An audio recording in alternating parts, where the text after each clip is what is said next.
What is going on, everybody? Welcome to the Cactus Golf Podcast. It's me, it's Matt, riding solo this week. If you're watch on YouTube, you can see the setup looks a little different. It's just me, myself, and I. Blair is actually flying back from Mexico later today. I'm recording this on Wednesday the 16th. He has spent some time in Mexico.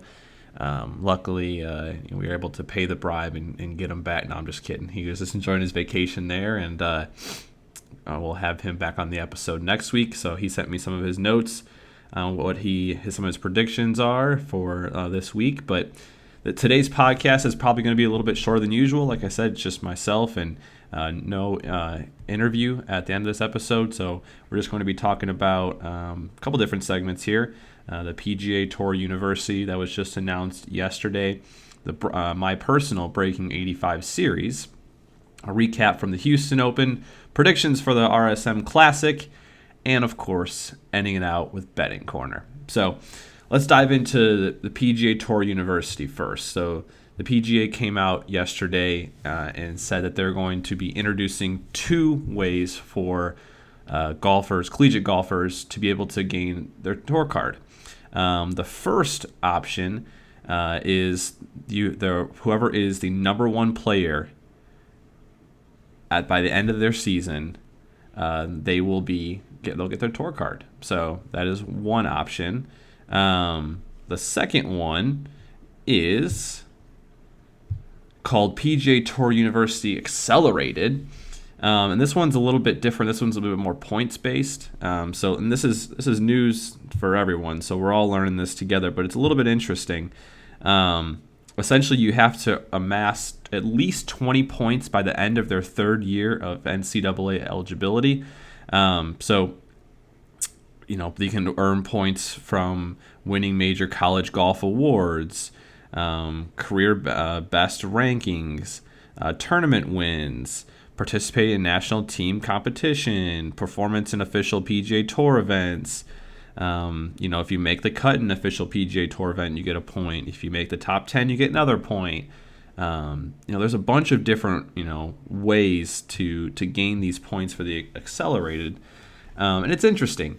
They were also talking about if this was rolled out, I believe it was 10 years ago, I want to say.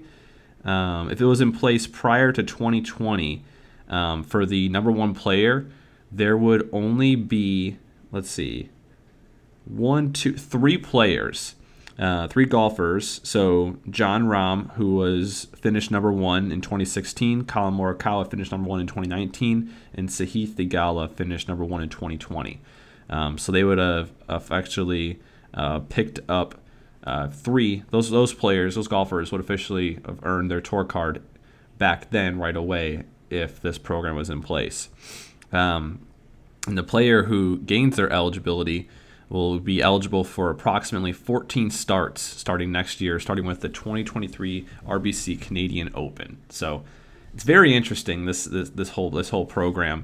And then for the PGA Tour University Accelerated program, the points based, like I said, they earn at least 20 points.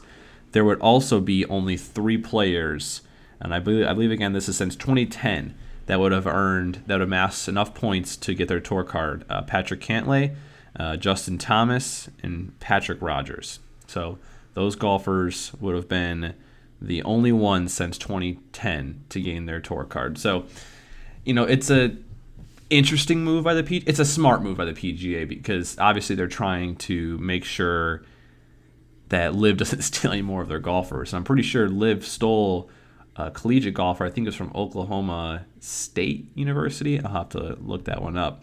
And so this is their move essentially to try and gain some of that young, youthful talent. So I understand it's smart. It's a smart move for them to do. Reading some of the they posted this on Instagram was when I first saw it, and I was reading some of the comments, and it was, you get your fair share of people who swing one way or swing the other way for the PGA or LIV. But someone commented it was PGA greater than GPA. And it's funny because, you can say that about any sport, obviously. A lot of collegiate sports, their main focus is the sport they're playing. They're trying to make it to the big leagues, right?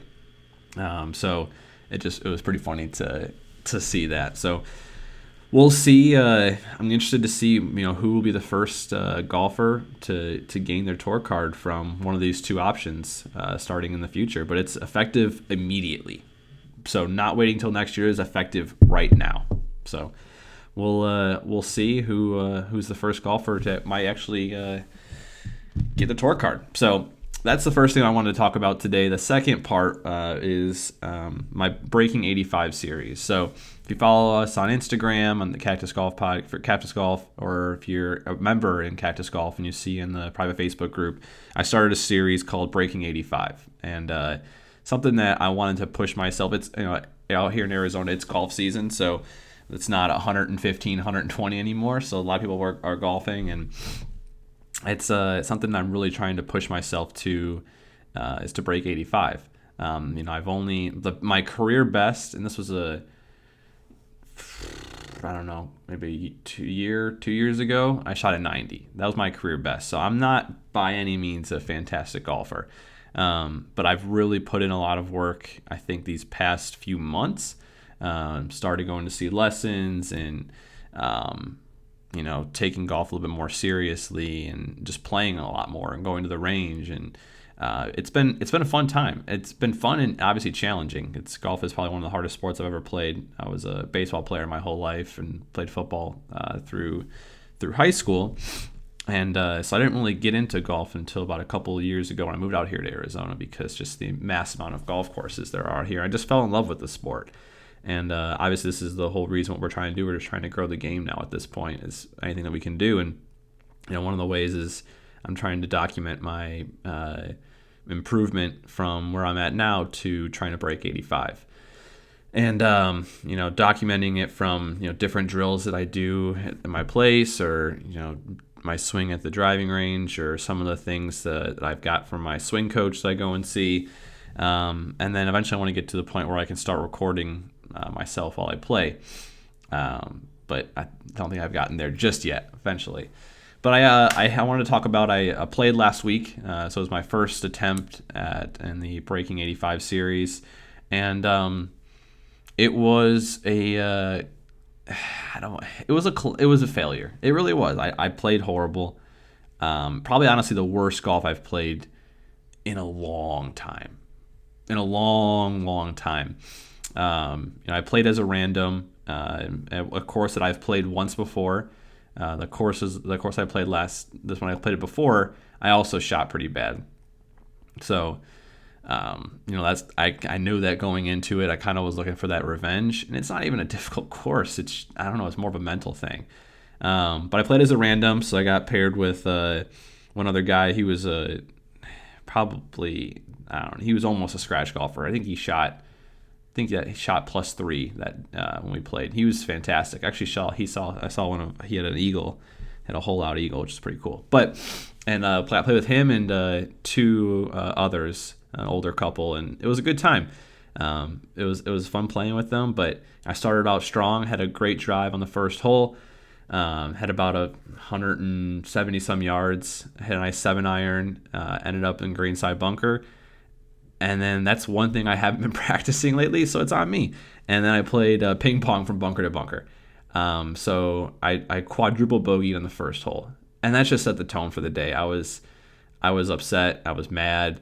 I was so excited going into the series. That going into that course that day, and I was excited to get after it, and to start out like that, it just threw me through a loop. So. As the day progressed, it got worse. Surprisingly, everyone has ever developed a case of the shanks. It's one of the most frustrating things ever in golf, personally for me. And it's so random, like completely random. Like I chip every single night, 100 balls on this little hallway I have here in my place, perfectly fine, not a thought in the world.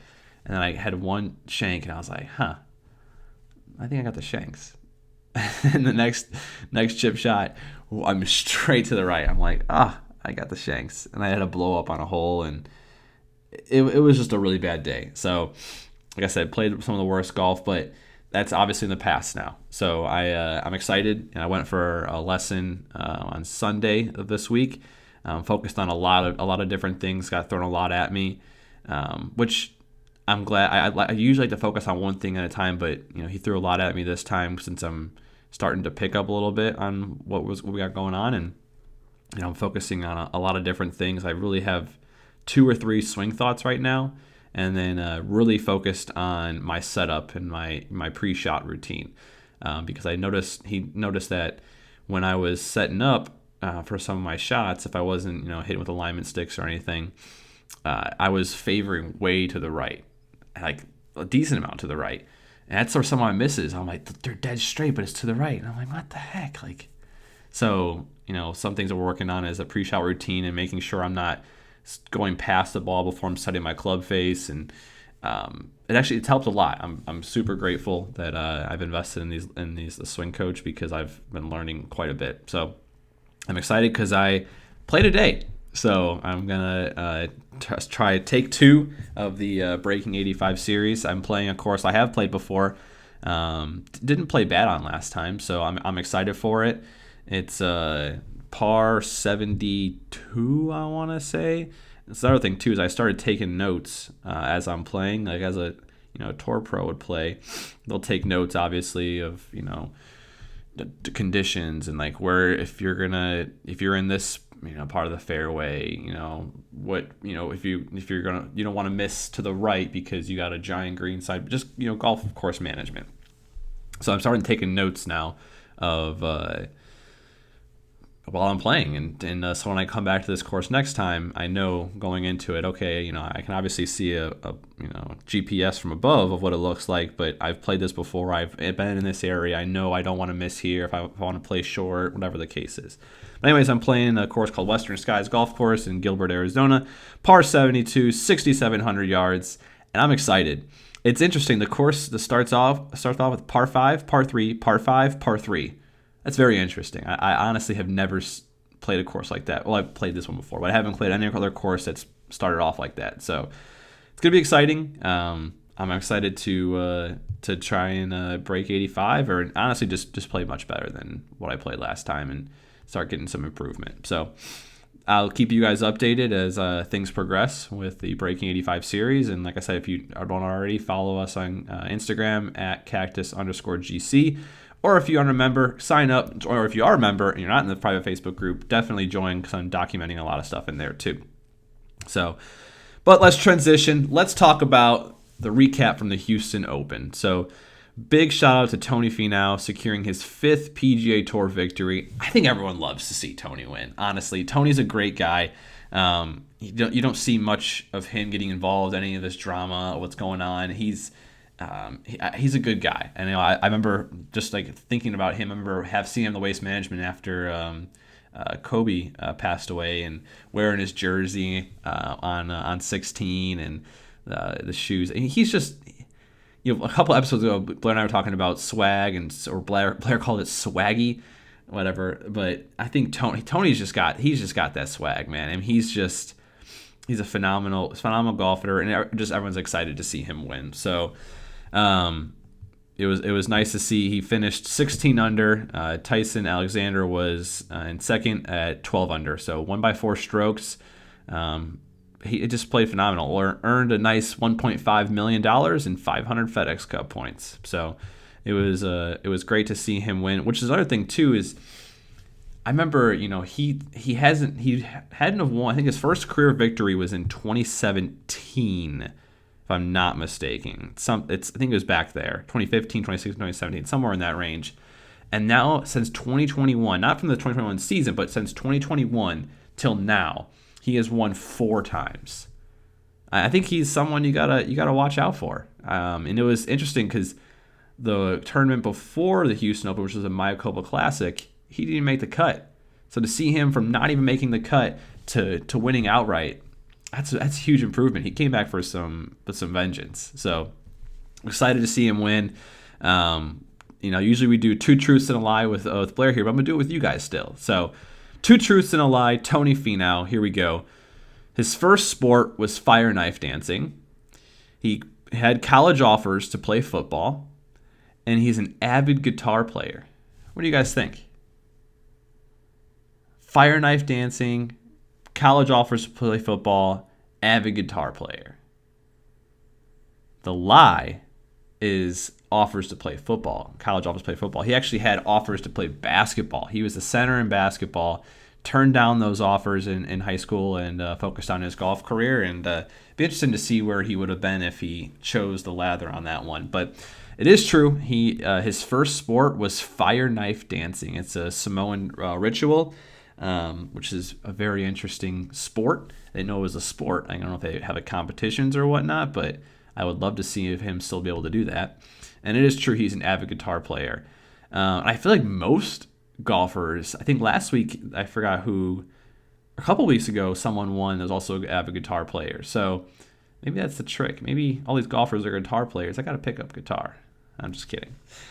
But that was from last week's recap. Like I said, great to see Tony win. And but now I saw he withdrew from the RSM Classic. He was officially going to be playing, but he had an injury. So more to come on that one to see what's going on with him there. But predictions for you have the RSM Classic this weekend playing at Sea Island Golf Club. They're playing actually two courses there. They're Plantation and their Seaside courses. So Seaside plays, it's a par 70 playing 7,000 yards. And it's classified as a links course. So obviously it's going to be beneficial to a lot of those short game guys. And it's going to be really close. It's obviously right off the ocean there. And it's going to be a great match there. Plantation is the second course. Par 72 also playing 7,000 yards. And it was just actually redesigned back in 2019. So excited to see some great golf this weekend, and this is the last PGA event for quite some time for their winter break. So obviously we've got some other events. Everyone knows Tiger is going to be busy. We have a Tiger-filled December with some of the match and some of the other events he's playing in. But we have some time off right now after this one, so it's going to be some time for everyone to rest up and get ready for the new year. So my pick this week, and I wish Blair was here. And if he listens to this episode, he's going to love this one because he does not like him. He was very clear on this last time. My pick this week is Jason Day. I'm going with him. I think his short game has improved dramatically this year, and I'm starting to see the old Jason Day that was starting to become the number one player in the world. So I'm excited to pick him. Just a recap from how he's played so far this season. He was cut first event, then he was T8, T11, T21, T16. So he's been in there. He's been competing. So I'm excited to watch him play this week, and that's who I'm going with. And Blair texted me that his pick this week is Brian Harman, and let's read a little bit about him because he's the favorite this week, and rightfully so. And I am a fan of home course advantage, I should say. And he's one of the many members of the Sea Island. They call him the Sea Island Mafia. So he's a member here at this resort. And he's fresh off the runner-up performance at Mayakoba.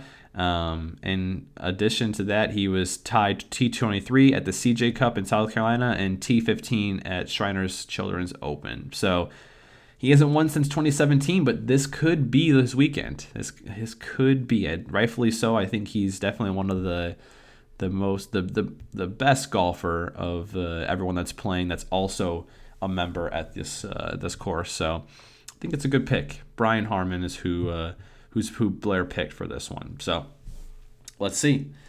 Let's transition to the last segment of the episode, Betting Corner. Last week, it wasn't so great for myself. Not going to lie. I went another 0-for. Past 2 weeks before, I've won a couple, 2 or if not 3 of my bets. But this one I went an 0-for. And so I was minus 100 units this week. Blair was plus 53 this week. He picked Tony outright. I'm sure he wished he put a little bit more on him. But plus 53 units, it's a good week for him. So scorecard currently sits at I am minus 360 units. Blair is minus 230. So the scorecard has flipped again. So last week I was in the lead, but Blair is taking it over again. So we'll see. I was close last week. The only one that that hurt me was Putnam. I had Putnam top 20, Finau top 10 as one of my parlays. Remember, I went all parlays last week. I don't know if that was the brightest idea, but I did it. And Putnam was T35. So really hurt me was Hideki Matsuyama pulled out, and he was in 2 of my parlays. So and that was not a smart move by myself. But to see him pull out, that wasn't very fun.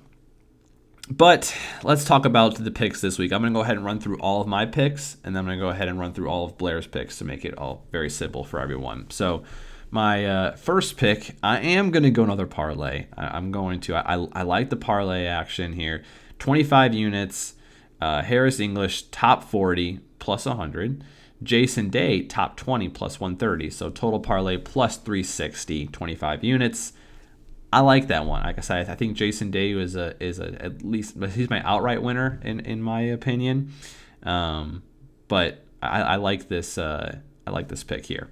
My second pick here is Taylor Montgomery. He's hot. I mean, he's in contention. Last week wasn't a great week for him, but he's always been in contention this season. He's looking for his first victory. I think this is it for him. Maybe, who knows, but at least top 10. So I got him top 10 plus 300. I'm going 20 units on that pick. My next one, Sahith Theegala, top 10 plus 350, 20 units. So Sahith played pretty well last week. If I can pull up my notes here, he was he was T22 last week. So finished 4 under, quite a little bit back from Tony's 16 under, but that's all right. I think he's got a top 10 finish in him. I like the kid. I think he's a great golfer. It was great seeing him at Waste Management last year. I think he's got top 10. My fourth pick here, I'm going 5 picks. My fourth one, I'm going another parlay. So not all parlays, just 2 parlays. I'm going Lee Hodges. This is one of Blair's favorite. Lee Hodges, top 40. Andrew Putnam, top 20. 25 units plus 625. That's going to be an exciting one. It's going to be a big winner for me. I think this is going to be a good one. I changed my strategy here a little bit. I'm not going my parlays. I went only top 40 and top 20. So anything, top 10, top 5, outright, it's hard. It's real hard to do that. So, and then my last pick, you heard Blair talk about him. He said he's going to be his outright winner. I also have Brian Harman, outright winner. They're plus 1,600. I'm going 10 units on that one. So those are my picks for this week. Let's pull up Blair's real quick.